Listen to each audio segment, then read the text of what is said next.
നമസ്കാരം. മലയാളി വാർത്തയിലേക്ക് സ്വാഗതം. മുതിർന്ന CPM നേതാവ് MM മണി, അദ്ദേഹം പലപ്പോഴും പ്രസംഗിക്കുമ്പോൾ പല വാക്കുകളും അദ്ദേഹം പറയുന്നത്, അദ്ദേഹത്തിൻ്റെ ഒരു നാട്ടിൻപുറത്തുകാരൻ സംസാരിക്കുന്ന ഒരു ശൈലിയുണ്ട്. അതിലൂടെ സംസാരിക്കുമ്പോൾ അത് പല തരത്തിലുള്ള വാക്കുകൾ പലരെയും വേദനിപ്പിക്കാറുണ്ട്, പലതും പല വിവാദങ്ങൾക്ക് വഴിവെക്കാറുണ്ട്, പലതും വിമർശനങ്ങൾക്ക് വഴിവെക്കാറുണ്ട്. അങ്ങനെ ഒരുപാട് വിവാദങ്ങളിൽ ഉൾപ്പെട്ടിട്ടുള്ള ഒരു നേതാവാണ് MM മണി എന്ന് പറയുന്നത്. ഇപ്പോഴിതാ വീണ്ടും ഈ ഒരു തെരഞ്ഞെടുപ്പ് അടുത്ത് നിൽക്കുന്ന വേളയിൽ അദ്ദേഹം പറഞ്ഞിട്ടുള്ള ചില വാചകങ്ങൾ ഇപ്പോൾ ആളുകളെ വേദനിപ്പിക്കുന്നതാണ്. വീണ്ടും വിശ്വാസികളെയും അയ്യപ്പനെയും അവഹേളിച്ചുകൊണ്ടാണ് മുതിർന്ന CPM നേതാവ് MM മണി രംഗത്ത് വരുന്നത്. അയ്യപ്പനെ ആരും ഛർദ്ദിച്ചതല്ല, പ്രസവിച്ചതാണെന്നും ശബരിമലയിൽ സ്ത്രീയെ എന്തിനെ നിരോധിക്കണമെന്നും MM മണി പറയുന്നത്. ശബരിമല യുവതീ പ്രവേശനവുമായി ബന്ധപ്പെട്ടിട്ട് ഒരു സ്വകാര്യ ചാനലിൽ നൽകിയ അഭിമുഖത്തിലാണ് ഈ ഒരു പരാമർശം വന്നിരിക്കുന്നത്. യുവതീ പ്രവേശന വിഷയത്തിൽ സർക്കാരിൻ്റെ നിലപാട് മാറ്റത്തിനിടെയാണ് MM മണിയുടെ അറപ്പുളവാക്കുന്ന ഈ ഒരു വാക്കുകൾ. MM മണിയും മുതിർന്ന CPM നേതാക്കളും ഇതാദ്യമായല്ല ഹൈന്ദവ ആരാധനാമൂർത്തികളെ അവഹേളിക്കുന്നത്. നേരത്തെയും വിശ്വാസികളെ വേദനിപ്പിക്കുന്ന തരത്തിലുള്ള പരാമർശങ്ങൾ CPM നേതാക്കളുടെ ഭാഗത്തു നിന്നും ഉണ്ടായിട്ടുണ്ട്. യുവതീ പ്രവേശനത്തിനെതിരെ നടത്തിയ നാമജപ ഘോഷയാത്രയിൽ പങ്കെടുത്ത അമ്മമാരെ പോലും ഇവർ അവഹേളിച്ചിരുന്നു. തെരഞ്ഞെടുപ്പ് മുന്നിൽ കണ്ട് തങ്ങൾ ഭക്തർക്കൊപ്പമാണ് എന്ന തരത്തിലുള്ള പ്രചാരണം CPM നടത്തുന്നുണ്ട്. മറുപുറത്ത് സ്വർണ്ണക്കൊള്ള പോലുള്ള വിഷയങ്ങളിൽ മന്ത്രിമാരെ സംരക്ഷിച്ച് വിശ്വാസികളെ കബളിപ്പിക്കുന്നുമുണ്ട്. അതിനിടെയാണ് മുൻ മന്ത്രിയും ഉന്നത CPM നേതാവുമായ മണിയുടെ വിവാദ പരാമർശം. ഒപ്പം തന്നെ മറ്റൊരു വിവാദവും ഉയർന്നു വന്നു.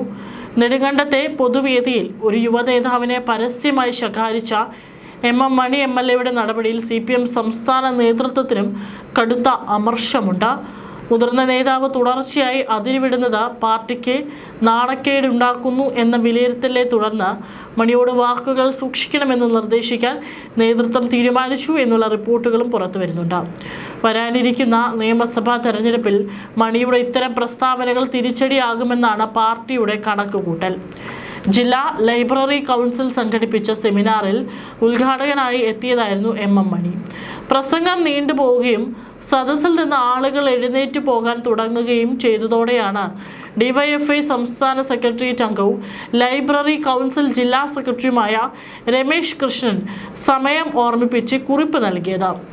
ഇതോടെ ക്ഷുഭിതനായ മണി താൻ ജനിക്കുന്നതിന് മുൻപേ ഞാൻ ഈ പണി തുടങ്ങിയതാണെന്നും എന്നെ പഠിപ്പിക്കാൻ വരേണ്ടതും വേദിയിലിരുത്തി രമേശിനെ ശകാരിച്ചുകൊണ്ട് പറഞ്ഞു. വളരെ രൂക്ഷമായിട്ടുള്ള ഭാഷയിലാണ് ശകാരിച്ചത്. പ്രസംഗം പെട്ടെന്ന് അവസാനിപ്പിച്ച മണി ഉടൻ വേദി വിടുകയും ചെയ്തു. ഇത്തവണത്തെ നിയമസഭാ തെരഞ്ഞെടുപ്പിൽ MM മണിക്ക് മത്സരിക്കാൻ പാർട്ടി സീറ്റ് നൽകിയിരുന്നില്ല. ഇതിലുള്ള അമർഷമാണ് പാർട്ടിക്കുള്ളിലെയും പോഷക സംഘടനകളിലെയും നേതാക്കൾക്കെതിരെയുള്ള മണിയുടെ പരസ്യ പ്രതികരണങ്ങൾക്ക് പിന്നിലെന്നാണ് സൂചന. നേരത്തെ ഓൺലൈൻ ഉദ്ഘാടനം നടത്തിയതുമായി ബന്ധപ്പെട്ട് സജി ചെറിയാനെതിരെയും മണി രൂക്ഷമായ ഭാഷയിൽ വിമർശനം ഉന്നയിച്ചിരുന്നു. ഒരു മന്ത്രിക്ക് നേരെ പാർട്ടിയിലെ തന്നെ മുതിർന്ന നേതാവ് പരസ്യമായി രംഗത്തെത്തിയത് സർക്കാരിനും പാർട്ടിക്കും വലിയ തലവേദനയുണ്ടാക്കിയിരുന്നു. തെരഞ്ഞെടുപ്പ് ഗോതയിൽ നിൽക്കുന്ന സാഹചര്യത്തിൽ മണിയുടെ ഇത്തരം അച്ചടക്കമില്ലാത്ത പെരുമാറ്റങ്ങൾ വോട്ടർമാർക്കിടയിൽ തെറ്റായ സന്ദേശം നൽകുമെന്ന് CPM സംസ്ഥാന നേതൃത്വം കരുതുന്നു. യുവനേതാക്കളെ പരസ്യമായി അവഹേളിക്കുന്നത് യുവാക്കൾക്കിടയിൽ പാർട്ടിയോടുള്ള അതൃപ്തി വർദ്ധിപ്പിക്കാൻ കാരണമാകും. ഈ പശ്ചാത്തലത്തിലാണ് മണിയെ നിയന്ത്രിക്കാൻ പാർട്ടി നേതൃത്വം അടിയന്തരമായി ഇടപെടുന്നത്. പരസ്യ പ്രതികരണങ്ങളിൽ നിന്ന് വിട്ടുനിൽക്കണമെന്നും അണികൾക്കും നേതാക്കൾക്കും മാതൃകയാകണമെന്നും മണിയോട് പാർട്ടി കർശനമായി ആവശ്യപ്പെടും.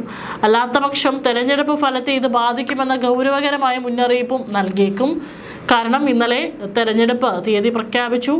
ഏപ്രിൽ 9 നമ്മുടെ കേരളത്തിൽ തെരഞ്ഞെടുപ്പ് നടക്കുന്നത്. മെയ് 4 വിജയം ആർക്കാണ് എന്നുള്ളത് അറിയുക. സ്ഥാനാർത്ഥികളെയൊക്കെ തന്നെ ഇന്നലെ തെരഞ്ഞെടുപ്പ് കമ്മീഷൻ പ്രഖ്യാപിച്ച 1 മണിക്കൂറിനുള്ളിൽ തന്നെ സ്ഥാനാർത്ഥി പട്ടിക CPM പുറത്തുവിട്ടിരുന്നു. CPI പുറത്തുവിട്ടിരുന്നു. അതിന് പിന്നാലെ തന്നെ സ്ഥാനാർത്ഥികളുമായിട്ട് റോഡ് ഷോയും നടത്തിയിരുന്നു. വലിയ വളരെ വേഗത്തിലുള്ള ഒരു നീക്കം തന്നെയാണ് ഇത്തവണ CPM നടത്തിയിരിക്കുന്നത്. മറ്റുള്ള പാർട്ടികളെ അപേക്ഷിച്ച് ഒരു മുഴം മുന്നേ തന്നെ തങ്ങൾ തയ്യാറാണ് ഒരുമിച്ചിറങ്ങാനായിട്ട് എന്നുള്ളത് തെളിയിക്കുന്നതായിരുന്നു ഇന്നലെ CPM നടത്തിയ വളരെ വേഗത്തിലുള്ള സ്ഥാനാർത്ഥികളെ നിശ്ചയിക്കലും അവരുമായി നടത്തിയ റോഡ് ഷോയും.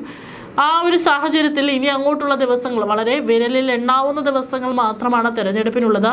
ഈ ഒരു സാഹചര്യത്തിൽ CPMന്റെ മുതിർന്ന നേതാവാണെങ്കിലും ആരാണെങ്കിലും നടത്തുന്ന പരാമർശങ്ങൾ അത് തെരഞ്ഞെടുപ്പിൽ വലിയ രീതിയിൽ തന്നെ പാർട്ടിക്ക് തിരിച്ചടി ഉണ്ടാകാനുള്ള സാധ്യത മുൻപിലുണ്ട്. അതുകൊണ്ട് തന്നെയാണ് MM മണി നടത്തിയിട്ടുള്ള പരാമർശം ചില വിവാദങ്ങൾക്ക് ഇടവയ്ക്കുകയും പാർട്ടിയെ അത് തലവേദന ഉണ്ടാക്കുന്ന തലത്തിലേക്ക് എത്തിക്കുകയും ചെയ്തിരിക്കുന്നത്.